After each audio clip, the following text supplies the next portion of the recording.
காம்ப்ளிகேட்டாக feel பண்ணுறது இந்த find X values தான். அப்போ இப்படி ஒரு குவாட்ரட்டிக் ஈக்குவேஷன் கொடுக்குறாங்கன்னா லாஸ்ட்டாக இருக்கிற கோஎஃபிஷியண்ட்டை எழுதிக்கணும்.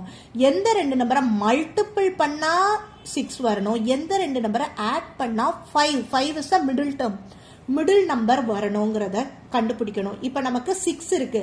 அப்போ 2 3s are 6, 2 plus 3 5. ஸோ இந்த ரெண்டு நம்பர் தான் சாட்டிஸ்ஃபை ஆகுது. அப்போ next step is x plus 2 and x plus 3. Next இதை equate with 0 and equate with 0. இதை ஈக்குவேட் வித் 0 போட்டோம்னா -2, இதை ஈக்குவேட் வித் 0 போட்டோம்னா -3. So our answer is -2 and -3 is the x value. இப்போ கொஸ்டின் டைம்ல உங்களுக்கு ஒரு குவாட்ரட்டிக் ஈக்குவேஷன் x² + 4x - 21 = 0. அப்போ என்ன பண்ணோம், கோஎஃபிஷியன்ட் என்ன இருக்கு, இங்க லாஸ்ட் கான்ஸ்டன்ட் டேர்ம் -21. அப்போ எந்த ரெண்டு நம்பரை மல்டிபிள் பண்ணா 21 வருது, எந்த ரெண்டு நம்பரை ஆட் ஆர் சப்ராக்ட் பண்ணா மிடில் நம்பர் 4 வருது. அதை செக் பண்ணி எக்ஸ் வேல்யூ ஃபைண்ட் அவுட் பண்ணி கமெண்ட்ல சொல்லுங்க.